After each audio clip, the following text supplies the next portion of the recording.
How is LGBTQ plus mental health holding up in this political climate? According to the results of a national survey released Monday by the Trevor Project, the mental health of LGBTQ plus youth is worsening in the current political climate.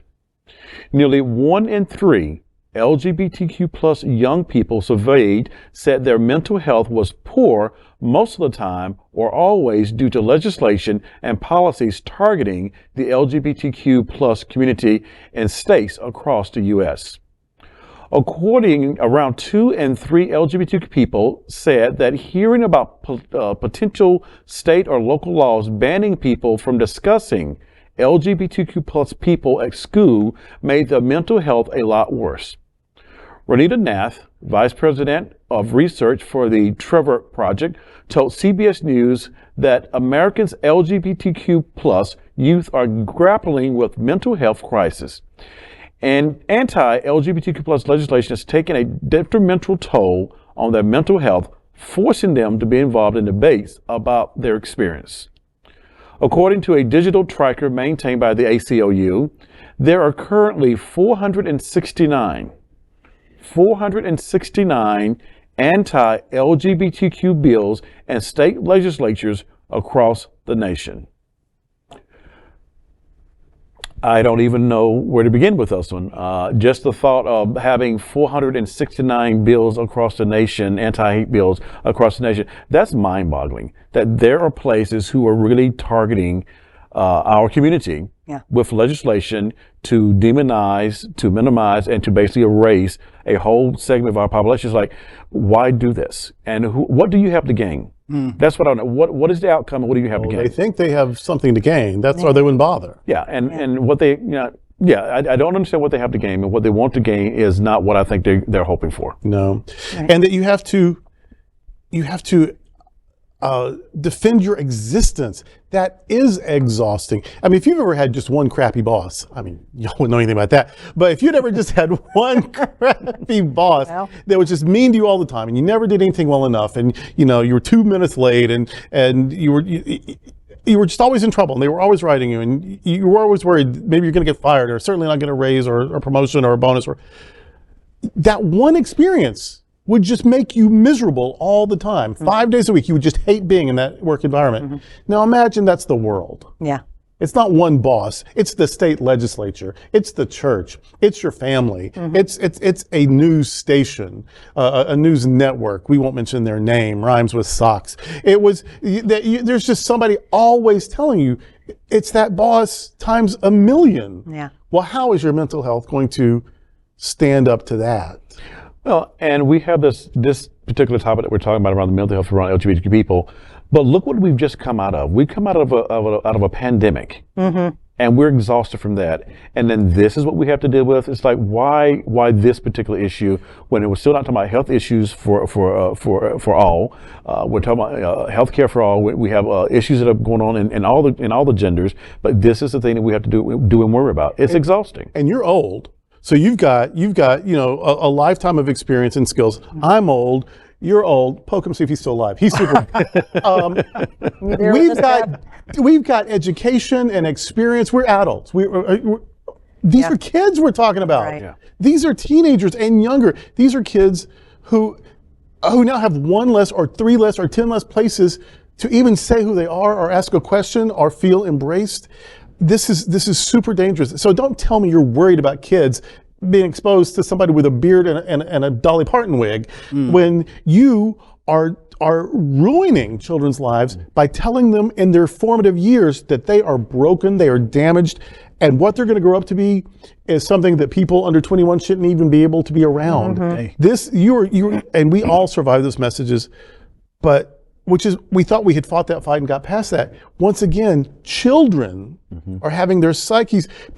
Parents who love their kids aren't even being able in some places now to get them their gender affirming care that they need to be whole, to be who they are. And so if you're talking about children, if you're talking about, let's think of the kids, yes, please, for Christ's sake, let's think of the children, because a significant percentage of them are LGBTQ, and what they deserve to be is safe and affirmed and treated with dignity from cradle to tomb. So that's what we're taking away from them. And your existence, you have to affirm your existence. Those of us who say we're doing it in the name of religion, in our religious tradition, one of the names for God is I am. Your I amness is the most sacred thing possible. Your I amness, who you say you are, that's how you show up in the world. That is your divine gift. We are trying to impose a yourness on people instead of hearing what they tell us their I amness is. So we need to let people be I am that I am. And sometimes I am that queer kid, or that trans kid, or that non-binary kid, or that questioning kid, or that asexual kid. And if we're not going to, we're going to have our prejudices, and we're going to have our conflicts, and we're going to have our differences. But I'm super tired of people assuming that binary is healthy and the only way. I'm super tired of people assuming that love is dictated by body parts. Love is sacred, and any two people, or hell, any three, I don't care, who sharing it, they're sharing a good and sacred thing. And that I'm just tired of hiding between the Bible and religion with it. If the Bible is your reason to hate, read something else, for fuck's sake.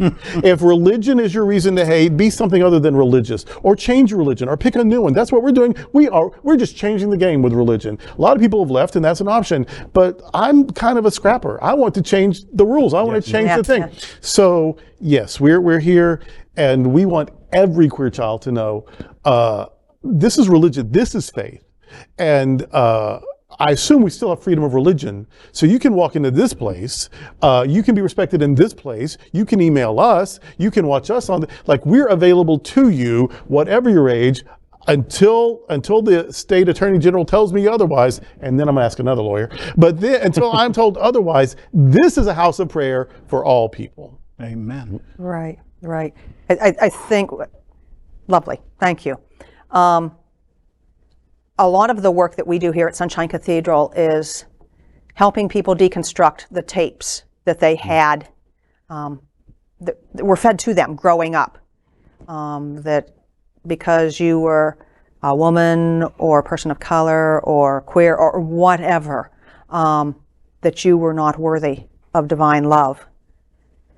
And now we're telling young queer people, you're not worthy. We're going to end up with a generation of young people who really feel that they're not worthy. How destructive, how heartbreaking is that? How do you put that back together?